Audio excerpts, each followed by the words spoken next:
Hello friends, I am Imran sir and welcome back to our YouTube channel SC family. Guys, finally आपकी exam date declare हो गई है और आपने preparation करना स्टार्ट कर दिया होगा। अगर नहीं किया है तो गाइस प्लीज़ आप एग्ज़ाम का प्रिपरेशन करना स्टार्ट कर दो। बहुत कम समय बचा है और आपको बहुत सारा प्रिपरेशन करना है।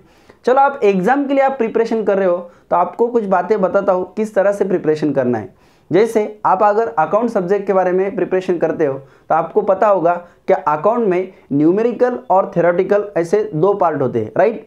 अब बहुत सारे बच्चे क्या करते हैं, न्यूमेरिकल का पार्ट कवर कर लेते हैं लेकिन थ्योरेटिकल पार्ट को ज़्यादा इंपॉर्टेंस नहीं देते हैं और यही गलती वो करते हैं। इस वजह से उनका जो अकाउंट का स्कोर है वो हो जाता है कम। अब आपको क्या करना है, न्यूमेरिकल के पार्ट को स्टडी तो करना है, उसे इंपॉर्टेंस देना है, as well as theoretical part को भी क्या करना है, इंपॉर्टेंस देना है। अब आपके लिए हम क्या कर रहे हैं, जो थ्योरेटिकल पार्ट है उस पर हम आप वीडियो बना रहे हैं। जैसे फर्स्ट क्वेश्चन आपको एग्जाम में पूछा जाएगा वो रहेगा ऑब्जेक्टिव क्वेश्चन और 20 मार्क्स के लिए वो क्वेश्चन पूछा जाता है। ऑब्जेक्टिव टाइप में आपको 4 सब क्वेश्चन पूछे जाते हैं, हर एक क्वेश्चन आपको 5 मार्क्स के लिए पूछा जाता है। सो गाइज, आज के इस लेक्चर में हम फर्स्ट क्वेश्चन की शुरुआत करेंगे।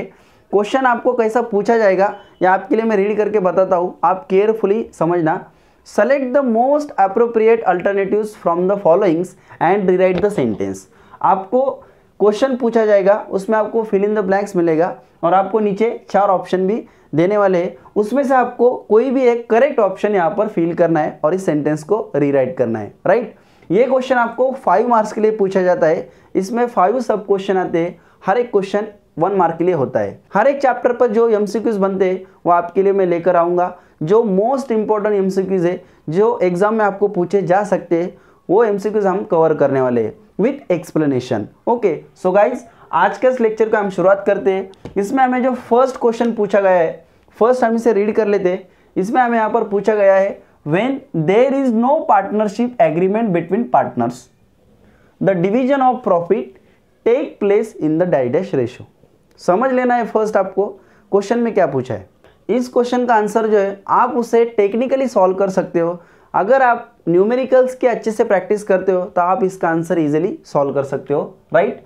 सो गाइज, हम फर्स्ट समझ लेते हैं हमें क्वेश्चन में क्या पूछा है। तो क्वेश्चन में पूछा गया है कि जब पार्टनर्स के बीच एग्रीमेंट नहीं होता है तब पार्टनर्स जो प्रॉफिट का डिस्ट्रीब्यूशन करते हैं वो किस बेसिस पे करते हैं या किस रेशियो के हिसाब से करते हैं, राइट। ये क्वेश्चन है। तो गाइज, यहाँ पर हमें 4 ऑप्शन दिए। फर्स्ट ऑप्शन है equal, second capital, then new and gain. तो गाइज, आपको फर्स्ट समझ लेना है, हमने न्यूमेरिकल्स की बहुत सारी प्रैक्टिस की है, राइट। न्यूमेरिकल्स पर हमने अभी तक बहुत सारे वीडियोस बनाए और आपने भी उसकी बहुत सारी प्रैक्टिस की होगी।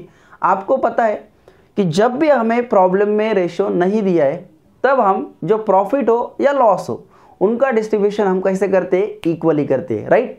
सो गाइज, इसका जो आंसर है वो रहेगा इक्वल। ओके, हमें यहाँ पर लिखना है, हम यहाँ पर लिख लेते हैं इक्वल। ओके, देन सेकेंड जो ऑब्जेक्टिव है, सेकेंड क्वेश्चन हमें पूछा गया है, to find out net profit और net loss of the business dash dash is prepare. अब हमें यहाँ पर आंसर क्या फिल करना है, समझ लेते हैं। क्वेश्चन पूछा गया है कि जब भी हमें बिजनेस का नेट प्रॉफिट या नेट लॉस फाइंड करना होता है तब हम कौन सा अकाउंट प्रिपेयर करते हैं। वेरी सिंपल आंसर है। फर्स्ट यहाँ पर ऑप्शन देख लेते हैं। ऑप्शन में फर्स्ट हमें दिया है trading, then capital, cash and last है profit and loss account. So इसका जो आंसर है बहुत ही ईजी है। ट्रेडिंग अकाउंट हम कब प्रिपेयर करते हैं, जब हमें ग्रॉस प्रॉफिट या ग्रॉस लॉस पता करना है तब हम बनाते हैं ट्रेडिंग अकाउंट। कैपिटल अकाउंट हम जब हमें पार्टनर का कैपिटल पता करना है तब हम क्या करते हैं, कैपिटल अकाउंट बनाते हैं। पार्टनर का बिजनेस में आप बैलेंस कितना है उसके लिए हम कैपिटल अकाउंट बनाते हैं। कैश अकाउंट तो हमें इंडिकेट करता है बिजनेस में कैश कितना है, राइट। और प्रॉफिट एंड लॉस अकाउंट जो है वो किस लिए प्रिपेयर करते हैं कि बिजनेस को प्रॉफिट कितना हो रहा है या लॉस कितना हो रहा है, नेट प्रॉफिट या नेट लॉस, उसके लिए हम ये अकाउंट प्रिपेयर करते हैं। सो इसका जो राइट आंसर है D for Delhi means profit and loss account ये रहेगा। ओके, चलो लास्ट हम जो क्वेश्चन हमें दिया है उसको सॉल्व करते हैं।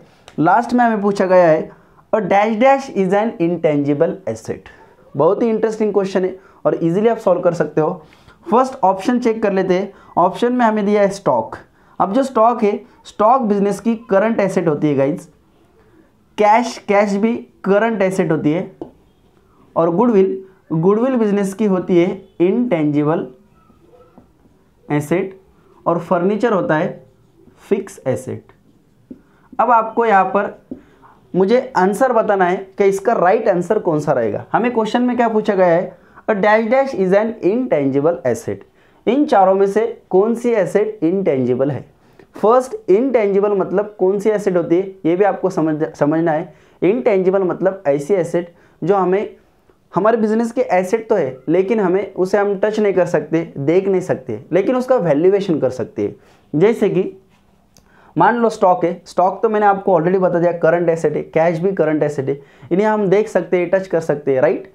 फर्नीचर लाइक टेबल, या कोई टेबल हो या चेयर हो, इसे भी हम टच कर सकते हैं, देख सकते हैं। सो इजीली हम इन्हें, जो ये 3 एसेट हमें दिए इन्हें हम टच भी कर सकते हैं। सो ये करंट एसेट में आता है और ये आता है फिक्स एसेट में, इन्हें हम टेंजेबल एसेट कहते हैं। ओके, और जो गुडविल होता है उन्हें, उस एसेट को हम टच भी नहीं कर सकते और देख भी नहीं सकते, ओनली हम उसका वैल्यूएशन कर सकते हैं, राइट। सो गुडविल जो है ये इसका राइट आंसर। अगर आपको इसी तरह से एमसीक्यूज का सॉल्यूशन चाहिए तो आप मुझे प्लीज़ कमेंट करना, और कमेंट करके आप मुझे बताना कि आपको इस तरह के वीडियो पसंद आ रहे हैं या नहीं आ रहे। अगर पसंद आ रहे हो तो प्लीज़ लाइक भी कर देना। अगर आपको सपोर्ट मिलेगा तो इस तरह से हर एक टॉपिक के एमसीक्यूज आपके लिए कवर कर दूंगा।